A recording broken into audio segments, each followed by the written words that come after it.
as lockdown begins to ease, we're very aware that many of you will be thinking about how children are going to return to school.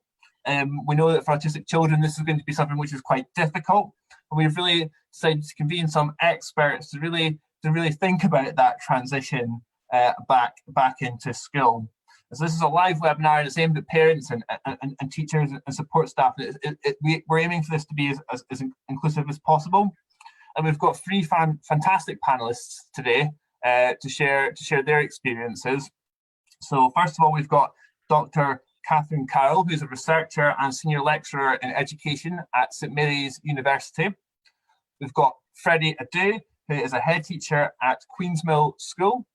And we've got finally Louisa Harrison, who is a parent and a PACT therapist. So PACT is a form of support for children in early development, which helps parents to understand how they can work with their child to try and ensure that they achieve healthy outcomes in the long term.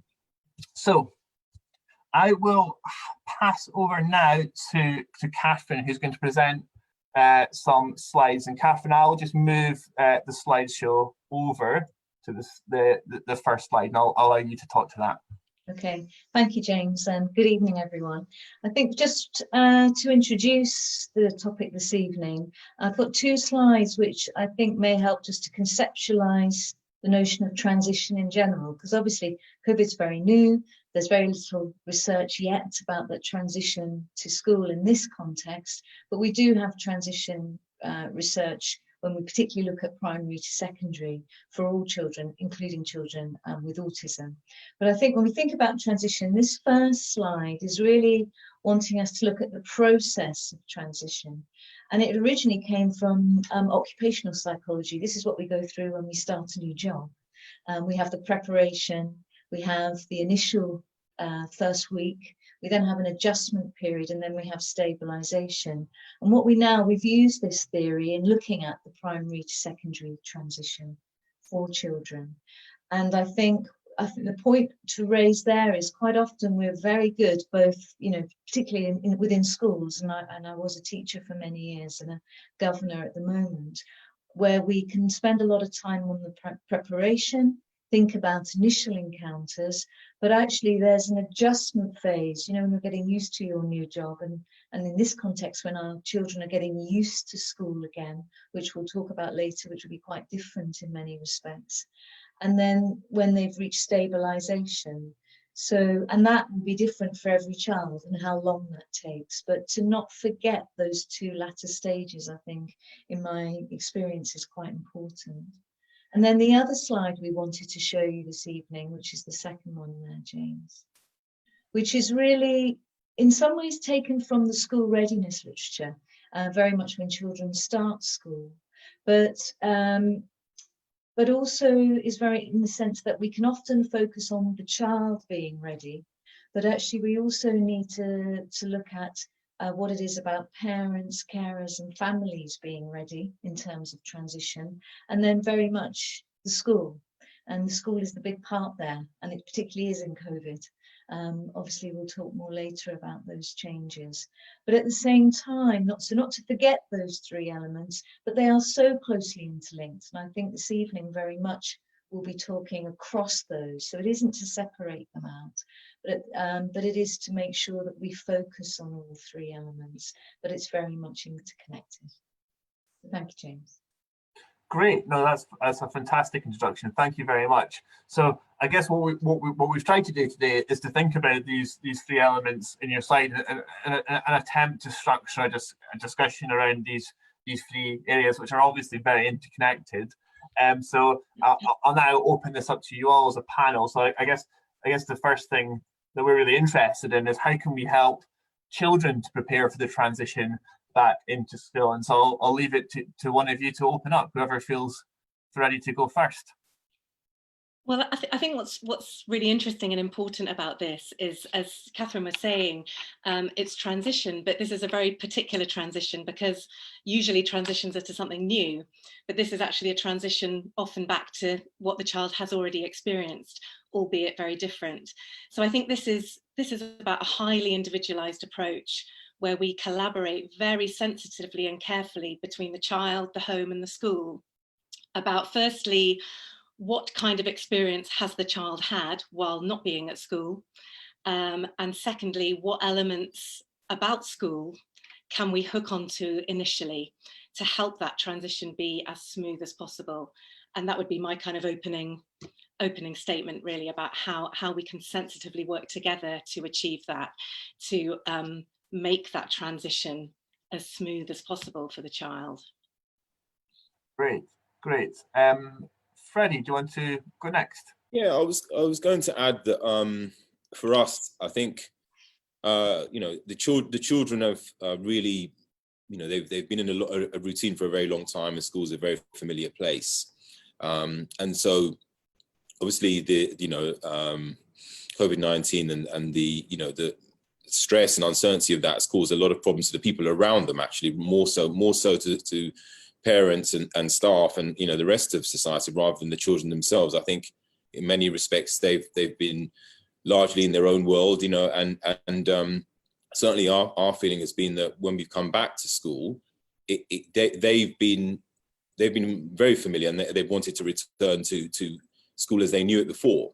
I think there have been adjustments we've made in terms of pupil numbers, in terms of we've moved some staff around because not all of our staff have been available, and in terms of how the children would ordinarily have worked with their class grouping. So there's been some adjustment of that, but I think really the main thing is speaking to parents and understanding that the routines are a little bit different because their children are accessing school less, but reassuring them that a lot of the measures that a lot of mainstream schools and other parts of society would be adopting, we're going to be measured in our application of those. So we haven't adjusted too much because of the children's autism. If we do too much, that's going to cause a huge amount of anxiety in and of itself. So we've had to really strike a balance between, obviously, the health concerns and making sure there isn't transmission and people aren't getting ill, and also keeping routines that we know have been successful for the children for a very long time. That's really useful. And Catherine? Yeah, I think just picking up on some specifics on the slides there as well. For example, where I'm a governor in secondary school, mainstream secondary school, the structure of the school will be different, for example. So lessons will be in different classrooms. They will stay on one floor. They may only be in one day a week. So this will raise, it will be harder to control the environment in a way that's familiar for them, because that is the only way certain schools with large numbers in the mainstream can operate safely. So to help the young person around that, social stories might be, I know many of us are used to using them, but I think to a certain extent they're going to come into their own again in this context, because moving around the building, where you can go around the building, where you can't go, where's my safe space, etc., will all be different. And it's to find that out before as much as you can in order to work with our young people. I think there's also, for some young people, there's a whole vocabulary around COVID-19, which, depending on obviously language levels, what's happened at home, is that the vocabulary that's used in schools? And what will school use around that, in order that there's some kind of preparation for that if needed. And then it's been a very individual experience for young people, and some of the ways, these are just picking out some examples, and it's not just children with autism, this is many children are preparing their lockdown experience, and that might be through pictures, through short films, through stories, as a way to prepare and bridge and as activities when they return to school. So just some examples there. Great. That's really useful. I think already some really salient points coming out from all three of you around personalization, around making sure that we're striking that balance, between the health concerns and the needs of the children, and also how we can prepare children around things around using methods like social stories. So just before we move on to the next question, I just want to remind everyone watching that you can submit questions on Facebook or if you're in Zoom using Zoom. So please do that. Please do that, because there'll be time for questions and answers at the end.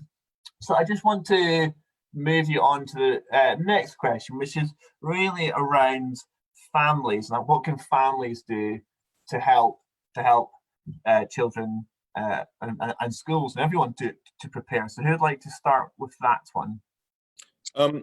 I'd like to start with that, because what we've been doing is communicating a huge amount with families. Firstly, you know, we've had to explain how school's going to be different. So obviously the big impact has been most children have been coming to school just 2 days a week rather than 5, and we were very worried about that, because obviously it's a big change in routine. And there were some children who we felt needed to continue to access 5 days a week, but the majority of access school a lot less. So we've really listened to parents in terms of what we may be able to offer when their child is not in school, and obviously, you know, preparing activities for the children to do at home. Some of which has been online, some of which has been resources that we've put together and sent home in the post. There have been lots of families who while the offer's been there, they're not ready, and they're still hugely anxious about the virus, about you know, the health concerns. So we've respected the fact that the place is there, but they're not ready to send their child. And we've had to keep regular conversations so that when they change their mind and maybe the child, you know, their child shows that they're getting really distressed and unhappy and, you know, frustrated and you know, just you know, not coping at home with lockdown, that actually school may then be the option at a later time. So I think, you know, what I can credit the teachers at Queensmill in that we've maintained conversations throughout, even with children we've not seen for several weeks. So now, after 5 or 6 weeks of this arrangement, in fact more than that, 7 weeks now, we've now got lots of children who are starting to return who previously, you know, their parent wasn't ready to send them in. So just keeping a healthy and ongoing dialogue has been really, really important. That's really and yeah, I would just add that it is about that close collaboration, flexibility between home and school, where home, you know, families have really noticed what the experience has been like for their child and what kind of language you've been using at home, as Catherine was saying earlier, around COVID. You know, so for my son, for example, everything's about because of the germs, and that's the level he's at. But that's then really important that I pass that phrase on to school, because if they then start, you know, talking about COVID or any detail like that, he wouldn't know what they were talking about. And those are exactly the kind of things that can really make or break a smooth transition. I think it's also really important to understand what are the important elements for the child going back into school if it is going to look and feel quite different, as Freddie was saying, a lot of their children have experienced. You know, what are going to be the elements that are going to make it hang together for the child and make it feel okay, even if they're now in a different room, they're doing different subjects in different places, possibly even with different staff. That could all be manageable if families and staff have spoken together about the bits that are going to make it work, and how flexible can we be to make sure those bits are part of the package. Just quickly going on to, I've put in here about sort of trying to rehearse at home any differences that you know the child's going to have to encounter in a kind of COVID specific way. So a good example, my son's just gone back into school this week, and we've been attempting to do a little bit of work at home. And just this week, or last week rather, we started to practice with me helping him 2 meters apart. So because I know that that's going to be a requirement at school. So it was just getting him to have that experience, because certainly I know for a lot of children with autism, my son included, they almost have to experience the thing to learn it and understand it rather than just be told it. And so we were doing things like that. So anything like that that you can think of if your child is soon to be returning to school. What are the things that are going to be expected of them? What are the things that are possible to practice in advance at home? And then finally, communication, and this ties into the PACT approach really, where it's just about that sensitive communicating on their level in the right moment, when they're in the right mood, about change. And as Catherine was saying earlier, it's using the right language. Social stories definitely have a place, but for some children, they don't work so well. And for other children, a more kind of naturalistic approach where you're just dropping in information when they're relaxed, when their guard's down, can be a really good way to help children just drip, gradually get that information. And then in turn, they might then start talking about it as well. So that's another option. Great, thank you. And Catherine?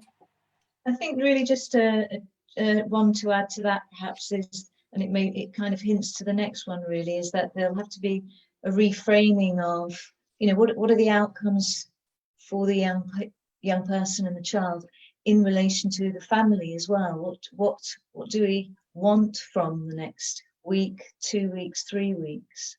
That will be successful for the child and successful for us as a family, and to kind of think that through. So there is an end kind of to be working towards, and to keep that small, obviously, at the start, small steps. Great. Well, thanks again, everyone. So some real themes here, really centering around communication, as Freddie alluded to at the beginning, and then Louisa, you're continuing along that theme. You talked a lot about coherence and what we can do to make things work in the context of the challenges that we face, and then working towards a clear understanding of what success looks like. So the final question that we want to consider is, what can schools do to help? So who would like to kick off in that one? I'm happy to start again. So what we've done, again, I think we've looked at a lot of the measures that have been recommended from the Department for Education and what other schools are doing. And, you know, we've really had to think long and hard about how much of that we can implement in our setting realistically. So if we think about things like social distancing, for example, 2 meters apart, and also PPE, we've had to really think about what impact that's going to have on our children, and how realistic it is going to be for us to sustain that change. Obviously, we've been sensitive to the fact that children have had, well-established routines broken, and then they're coming into school. We talked about transitioning into a very new and different looking school with, far less children, and some children have enjoyed that. It's a lower arousal environment, far fewer children, far fewer stimulus. So a lot of children have appreciated and preferred that.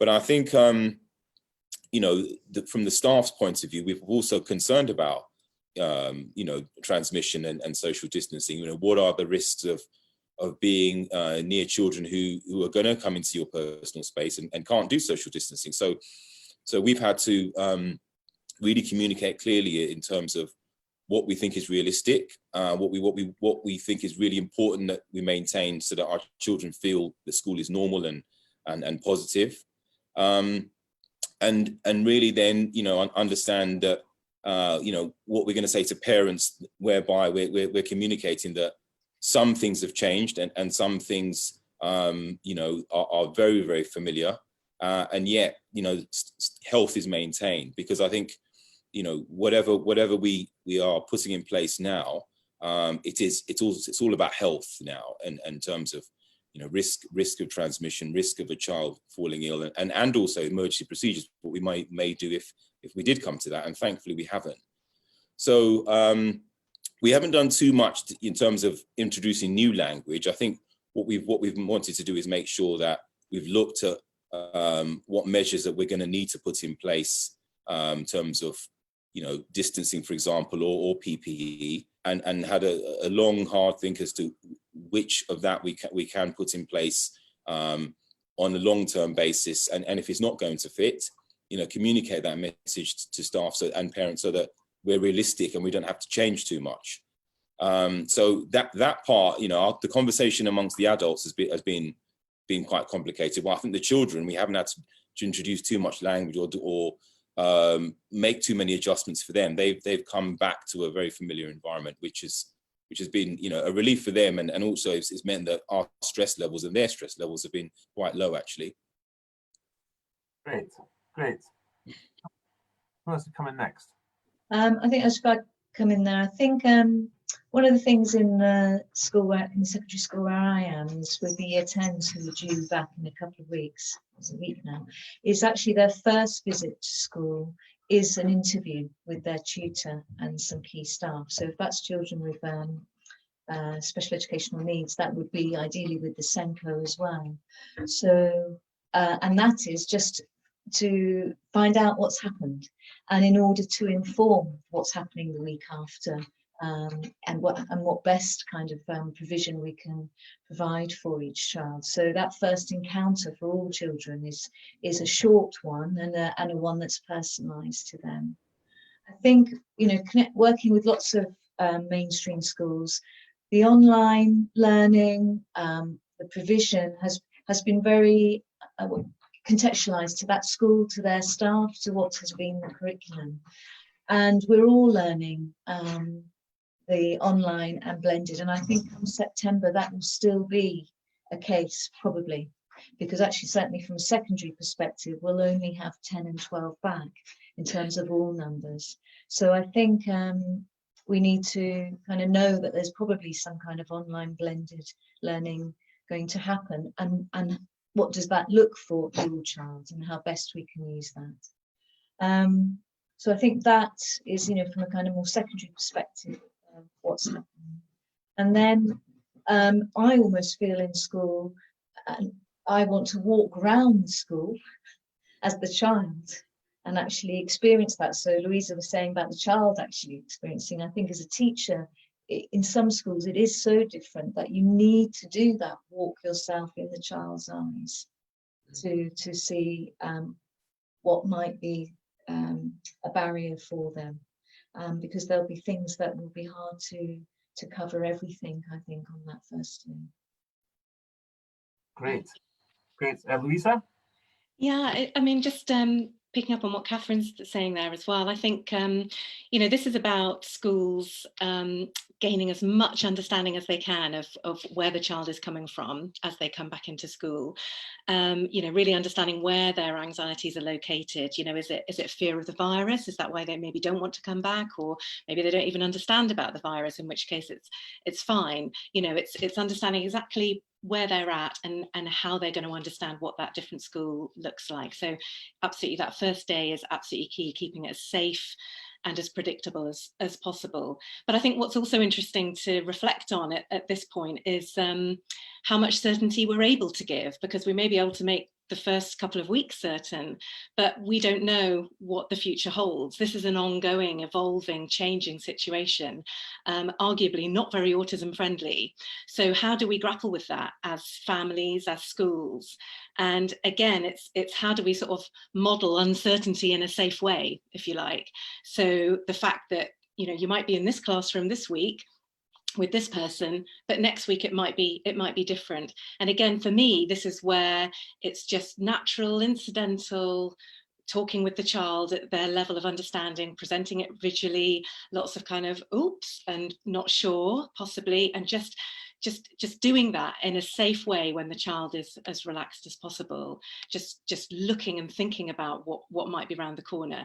The flip side of that, which I've tried to, you know, really bring up here, because I think this is really important, is I think there are some real opportunities in this situation. Freddie was mentioning a few minutes ago about how for some children they're possibly gaining from the fact that there are less students in, it's less overwhelming. Well, how can we really make the best of that situation? Maybe we can take the child to places in the school they haven't previously been able to go to. Maybe they can start to become familiar with aspects of school that they weren't able to before, that maybe if they have enough practice over this term, when school starts to build up again, if that is indeed what happens, they'll have more strength to feel able to do that. So I think I would really encourage staff to kind of notice what advantages there might be in this very different setup and how we seize those moments in a natural, flexible way. I think, there's a lot of talk this week, isn't there, about, to try and get all children back in, we may need to look to other spaces that may be outside the school.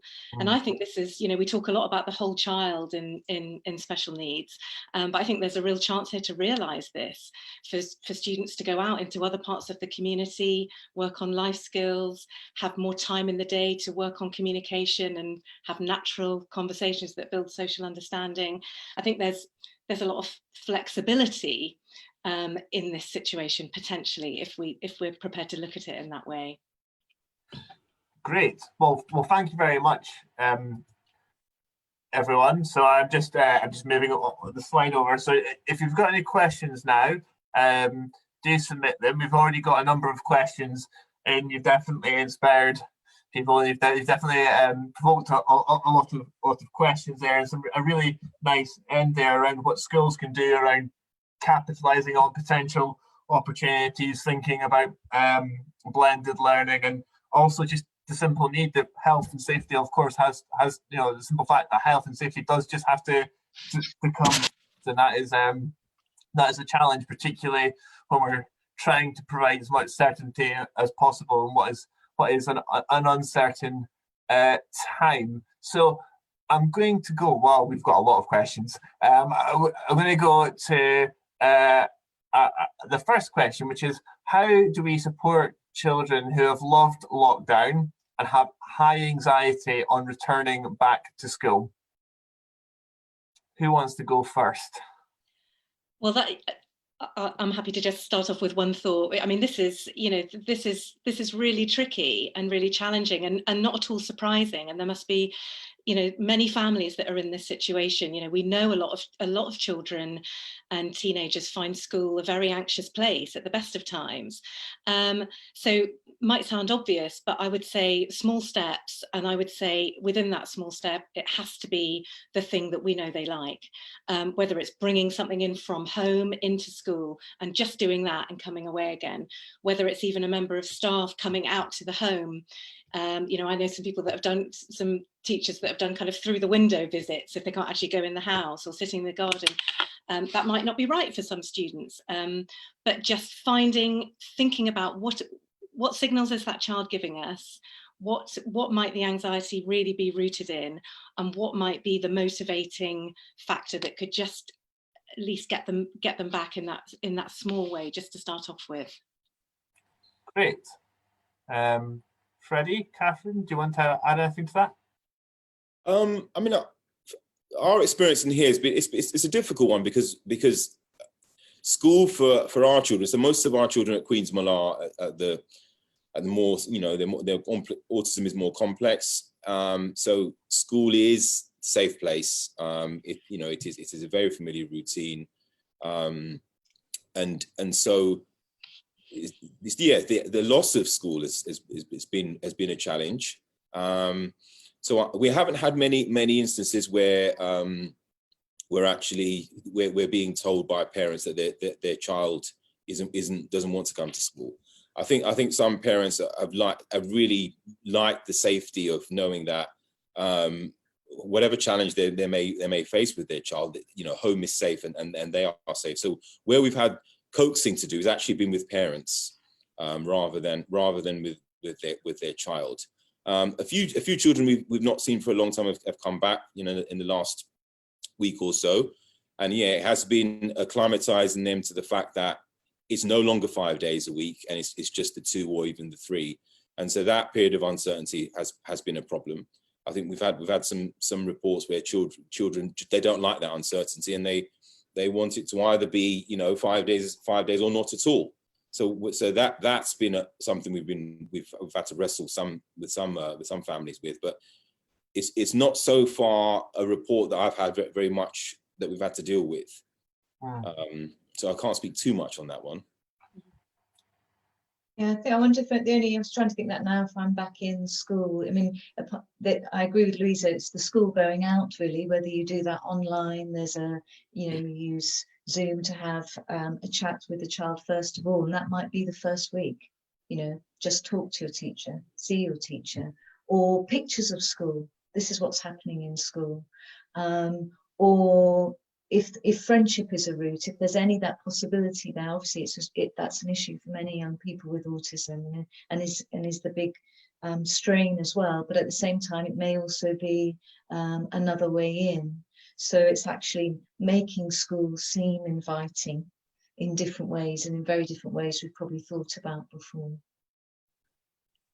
Great, thanks everyone. So there's another question which is just came in here, and it's from a parent, and they're saying my child's gone back to school and is really struggling with all the changes and the new structure of the space and days, which you just alluded to there, Freddie. His cousin is back at a different school which is set up quite differently and better, according to him, he says. How do I explain why things are so different when everything is being done for their health and safety? Go on, Catherine. I mean, one of the just a very practical reason that it's different in different schools is because of the structure of the building, number one, and what you can actually have as activities. Say, for example, in the larger schools where you haven't got the room, so that's actually really influencing what can be safely provided. So that might be one explanation that could be provided for why is it different here than elsewhere. Great. Freddie? Yeah, I was just going to add that, yes, a lot of the children have, they've been asking where their friends are. They've been asking where the rest of their classmates are. So that's been one of the challenges. But I think, yeah, as I said earlier, I think the fact that it's quieter and calmer, a lot of children have really appreciated that, actually. That Louisa, you mentioned about opportunities for new relationships, going to new parts of the school, exploring new things, and we've had much more of an opportunity for that. We've shied away too much from the language that is all around us, as I said, about sort of social distancing and the measures and so on. I mean, that's a lot in the media, and that's what we're speaking a lot about, but it's not too meaningful for our children because, as I said, they are in a very routine environment, and provided too much hasn't changed, then that resumption of the familiar is very comforting. We've had some young people who their school or their provision is closed, and we brought them back to our main site. So that's been an adjustment. But again, once they've got here, it hasn't been hugely, unfriendly from an ASD point of view. So I think that hasn't been too negative an experience. But I think overall, I think we've been conscious of the fact that if we had lots of visuals about 2 meter distancing and lots of tape saying don't go beyond this mark or walk this way, those kinds of visuals would have been quite distracting for the children and would have been a big change. So we've steered clear of those things. And I think that our main measure in terms of managing the risk of transmission and obviously the health risk is simply just smaller numbers and having to obviously manage logistics in terms of who's coming in on what days. So that's been a big piece of work.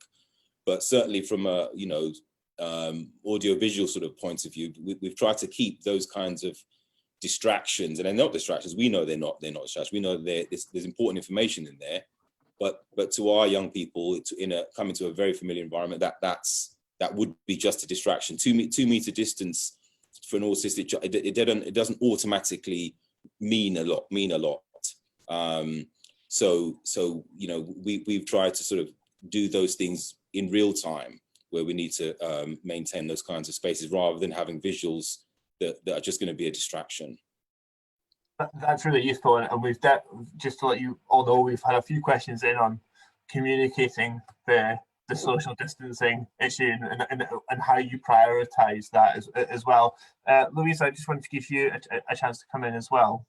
Yeah, I was just going to say, with that particular question from before, I think that's a really difficult situation, and I would say it's about, you know, in this world now that this particular child is clearly experiencing, where there's too much difference, it's about trying to find the constant.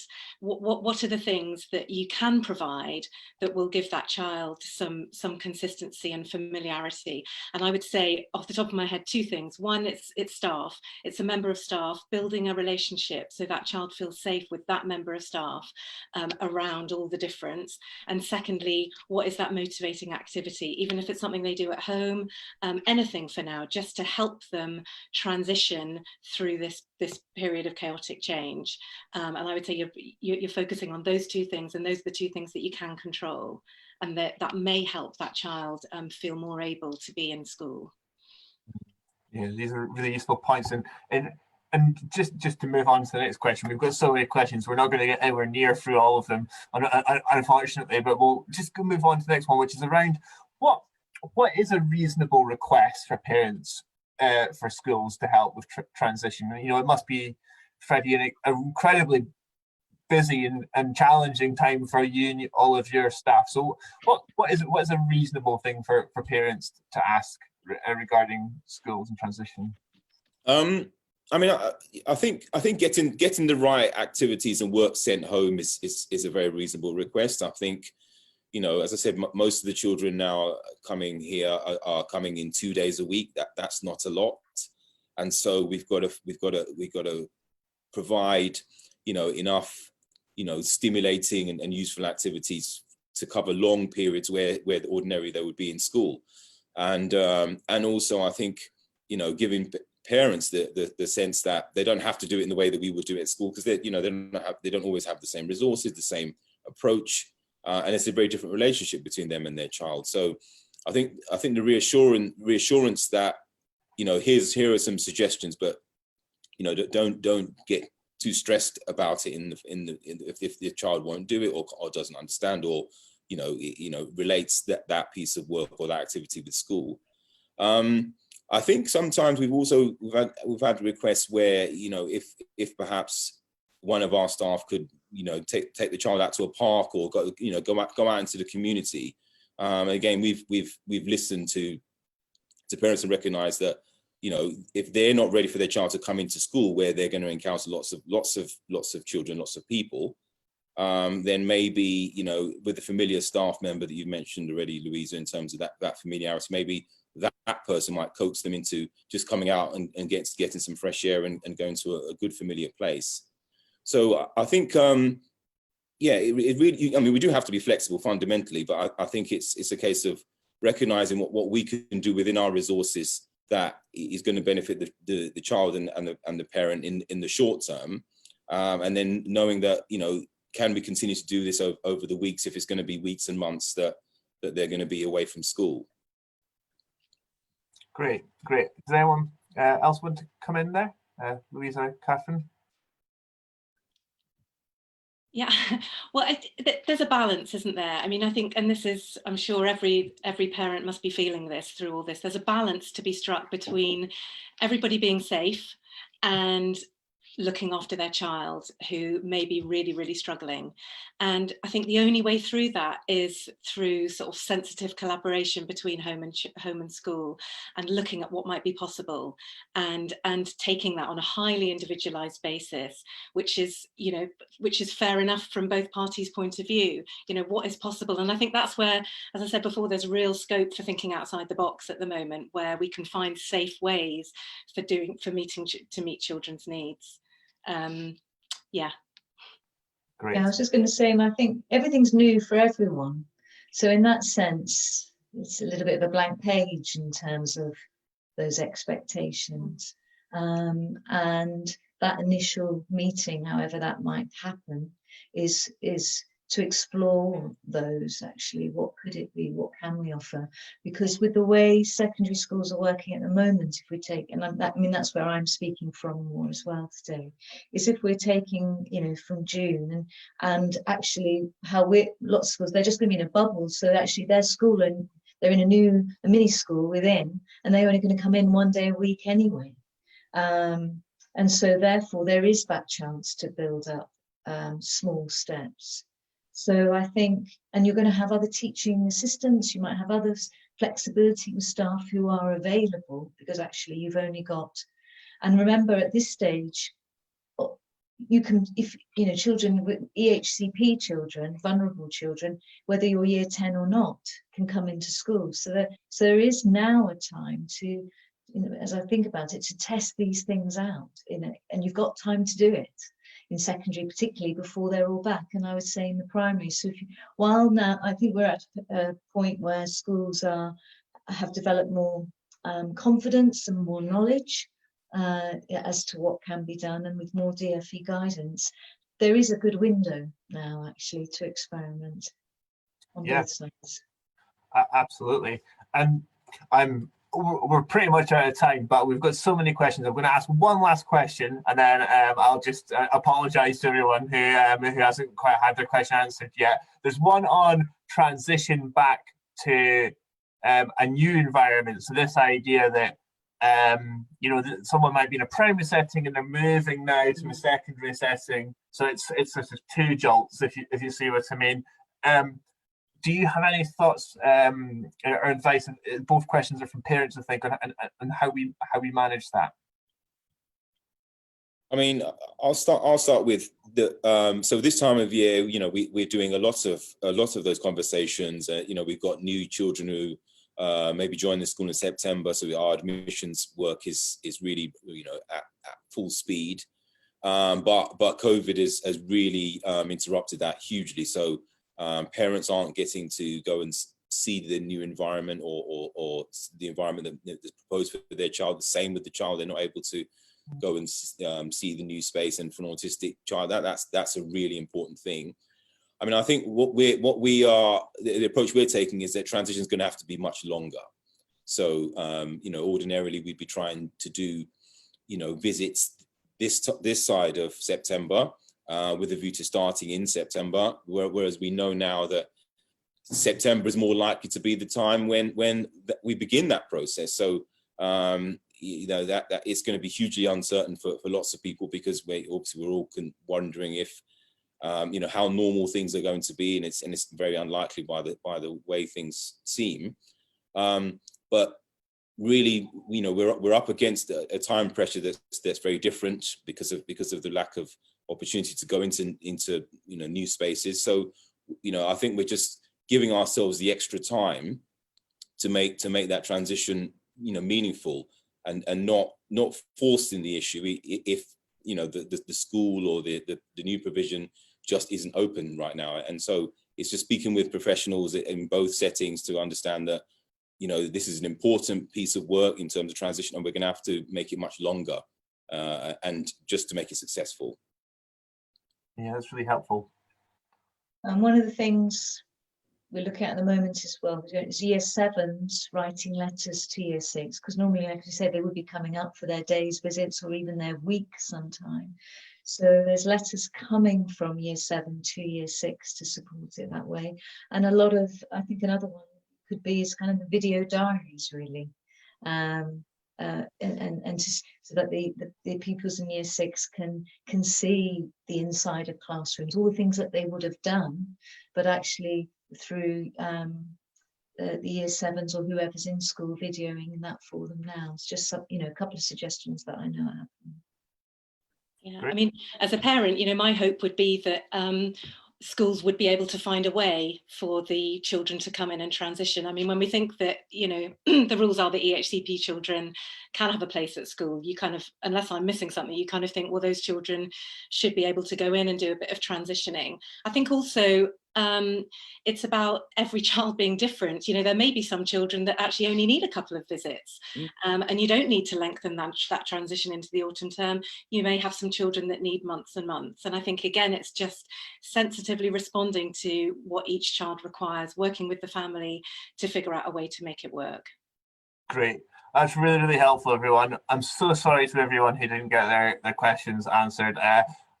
You know, I think I probably speak for the whole audience in saying you've been absolutely fantastic panelists, and I've really found this extremely enlightening and a very useful learning for me. I think one of the things that really came up quite a lot through the questions was this idea of how we manage this whole question around social distancing. So that will be potentially for us an interesting piece of content which we can maybe create with of course all of your help, and how we discuss this and when it is and isn't appropriate.